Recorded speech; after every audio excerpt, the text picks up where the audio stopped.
Abans els ordinadors estaven en una aula d'informàtica. Treballàvem amb l'ordinador aquí a l'institut i ara treballem a casa i a l'institut. Abans s'anava a l'aula d'informàtica un dia a la setmana, ara és la norma. Nosaltres manegem millor a l'ordinador que al llibre. La mateixa tasca els hi fes fer sobre un paper. Les classes ara són molt més divertides. Els primers comentaris que recordo dels alumnes els primers dies que utilitzàvem el projecte, els ordinadors del projecte U1, era que aquesta classe m'ha passat volant. Fer servir els portàtils a l'aula, doncs, si és una cosa nova, no s'ha fet abans. Vam començar amb quasi nosaltres no res, i ha estat una evolució per part nostra, una evolució per part dels coordinadors d'informàtica, una evolució per part dels alumnes per adaptar-nos tots al projecte. Sí que primer és més difícil, però quan ho saps és molt més ràpid, molt més fàcil, és molt més pràctic. És un procés d'aprenentatge. Hem començat, però no hem acabat pas. Aprendre amb ordinadors és fàcil perquè amb la marxa s'aprèn. Tenim un món a les nostres mans. És una cosa que sembla molt del futur, però que ja està aquí.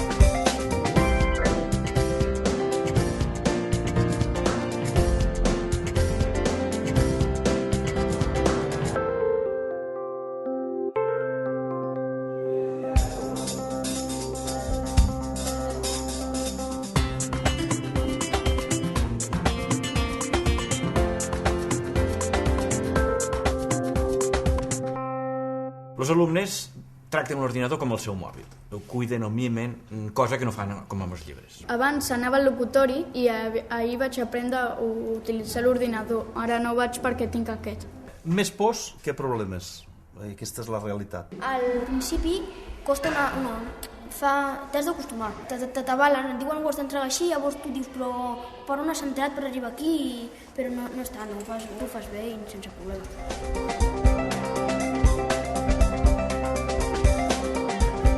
És impossible portar tot el que portes dintre un ordinador en una motxilla.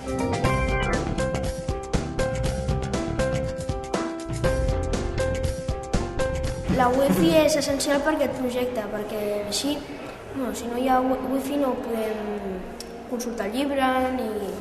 La reacció de les famílies, partim d'un inici que va ser una mica amb molts interrogants, però a poc ells s'han anat tranquil·litzant i han vist que els resultats estan sent positius. Jo crec que els pares en aquests moments estan satisfets. Nosaltres volem que les famílies s'impliquin activament en el tema dels llibres digitals i en el tema de la comunicació entre el centre i elles mateixes. Jo crec que és important que el professorat estigui una mica engrescat sobre això, sobretot que hi hagi un nucli. El projecte U1 al centre està plantejat de manera que els que tenim experiència padrinem a professorat novell. Això ha generat una dinàmica de treball, de treballar en equip, de fer més reunions, de compartir moltes coses també a través del Moodle, de generar preguntes, respostes. Des de fa anys hem apostat per la formació en centre, és a dir, feta des del centre, pels professors del centre i amb les característiques del centre. Els professors s'han de formar més amb l'ús de la xarxa, amb l'ús d'elements de la Wikipedia. La formació que fem aquí en el professorat està basada en l'intercanvi d'experiències amb altres professors d'altres centres que estan implicats en el projecte. No sols és el cara a cara, sinó per una mateixa xarxa, doncs també l'estem fent servir com una eina per intercanviar experiències.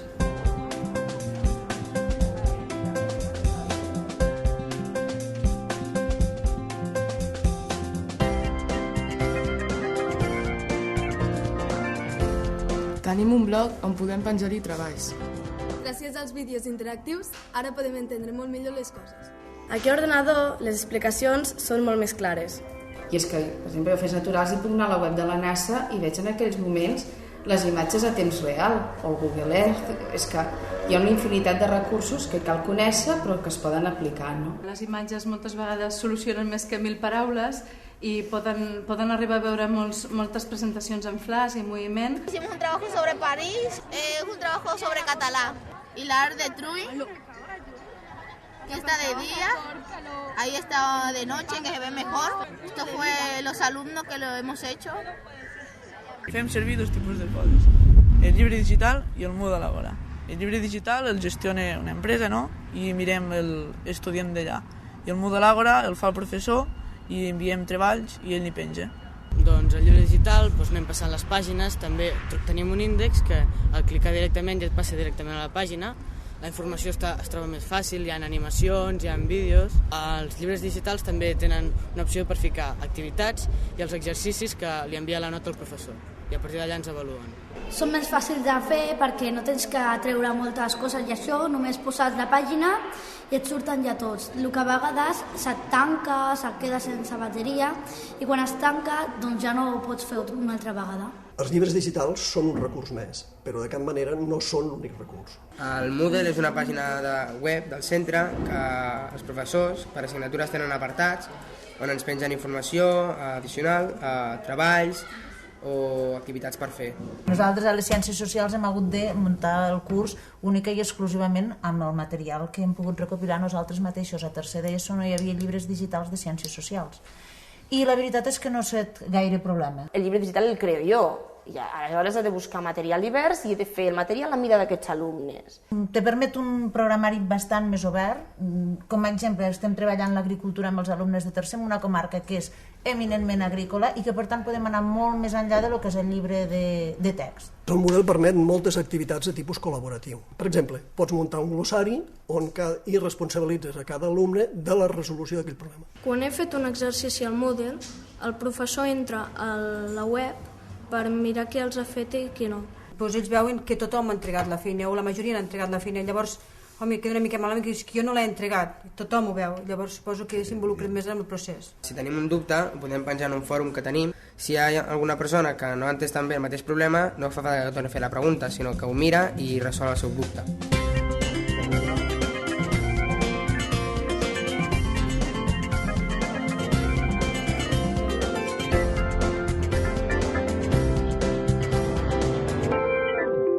Quan entrem a classe, el professor ens diu que obrim l'ordenador, ens fiquem a la pàgina dels llibres digitals i busquem el tema que estem fent. Després diu que baixem les pantalles perquè si no ens distraiem, mirem a la pissarra digital i en acabat l'explicació fem els exercicis que ens manen. Anem d'ordenar l'ús que se'n fa dins de l'aula. Hi ha moments que no es fa anar, hi ha moments que ha d'estar desat, hi ha moments que està aplanat, i clar, vam haver d'ordenar una mica tot això i ens vam haver la necessitat de fer un decàleg d'ús. El que està comprovadíssim és que el xaval que es distreu amb l'ordenador es distreia sense l'ordenador. No és el problema l'ordenador. És que l'alien no fan soroll, que abans sí que passava, És a dir, el problemàtic feia soroll abans, ara no. Ara amb l'ordenador ja es calmen. Està. I es veu d'una hora lluny, quan te'ls mires la cara veus, igual que veies que si t'escoltava o no t'escoltava quan tenia un llibre de text i una pissarra de guix, ho veus ara. La idea aquesta clàssica del professor està davant, doncs ara canvia. O sigui, ara el professor està darrere i passeja. No podem perdre el fet de sentir-nos els amos de la classe, això és bàsic. S'ha de distribuir bé els temps. No pots estar en una classe només treballant amb la pissarra digital, sinó que una estona treballem això, una altra estona treballem en grup i una estona treballem ells sols amb l'ordinador. En tenir molta informació per tenir els ordinadors, internet i coses així, necessitem una pauta que seguir per saber esquematitzar la informació i poder-la fer a la classe i explicar-la. Parlem d'eina i instrument, però això també tindria que implicar anar una mica més enllà, és a dir, podríem començar a parlar de certs canvis de metodologia. I el fet de que ells se sentin responsables del seu aprenentatge. No són esponges que van impregnant, sinó que han de construir-lo. A l'hora de treballar en grup, quan ho juntem tot, perquè cadascú ha fet la seva part, sempre hi ha algo que queda així una mica estrany o alguna cosa, i llavors entre tots ho reunem i ho canviem. Que castellà els divendres llegien un llibre, davant de l'ordinador posaven la webcam posada gravadora de vídeo i així, després de llegir, veiem com llegíem i què podíem millorar. En anglès solem girar-nos amb el company de darrere i juntament amb els dos portàtils fem lectures entre nosaltres mateixos.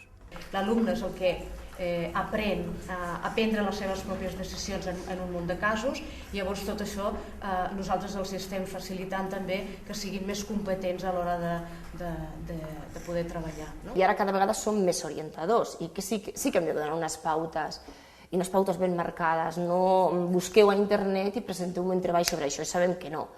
I això requereix feina. Tots els continguts són nous els continguts no, però la forma de tractar els continguts són nous per als professors, llavors s'han de preparar més les sessions i no seguir la rutina que portaven, potser la dinàmica que portaven anys enrere.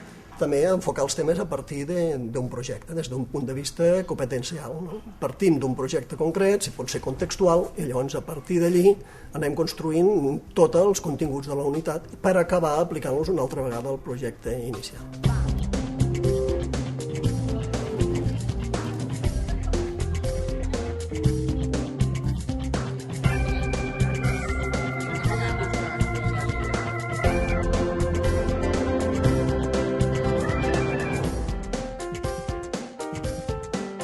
Jo crec que hem nascut en una era que tot es fa amb ordinadors i això, i que en un futur seguirem fent-ho. La informàtica ens ajuda a comprendre millor les coses de tot el món i que nosaltres podem ensenyar als altres el que fem i que els altres també aprenguin de nosaltres. A l'aula d'informàtica teníem 6 aules, ara tenim 5 i l'any vinent segurament tindrem 3, perquè clar, els alumnes ja tenen els ordinadors. No necessitem per res les aules d'informàtica, però necessitem una estructura que pugui abastar a l'alumne que té un problema a l'ordinador. Nosaltres en un futur deixarem davant del paper i cada cop tindrem més a l'abast les coses digitals, internet i... Com som pioners tenim que ajudar-nos tots entre professors i alumnes. És estrany que als adolescents s'entusiasme tot aquest món dels vincles, internet i hipertext. I nosaltres com a centres educatius ho hem d'aprofitar perquè veguin que també serveix per aprendre. El professorat ha de tenir una ment oberta, ha de ser una persona innovadora, ha de ser una persona informada i ha de ser sobretot una persona facilitadora. Sortiran nous models de llibres digitals i altres formes i formats completament diferents. Treballar sense ordinador, ara que ja estem aquí, seria molt... No sé, em semblaria una mica raro. L'alumnat, una vegada que ha provat això, no vol tornar cap enrere, i per tant hi ha professors que no estan usant el llibre digital i s'alumne li diu, i tu per què no uses el llibre digital? Clar, si renunciem a tot això ens quedem a les aules monologant els profes, això és molt greu. Cap a on anirà, no ho sé. Al millor més tipus la idea del Moodle, que tampoc no té per què ser Moodle el futur, però al millor una plataforma d'aquest tipus. No? L'objectiu és el mateix, aprendre aquest concepte o fer aquesta activitat, però la manera de fer-ho... Ara mateix, en aquest món, sense un ordinador o sense saber d'informàtica, molt lluny no hi vas.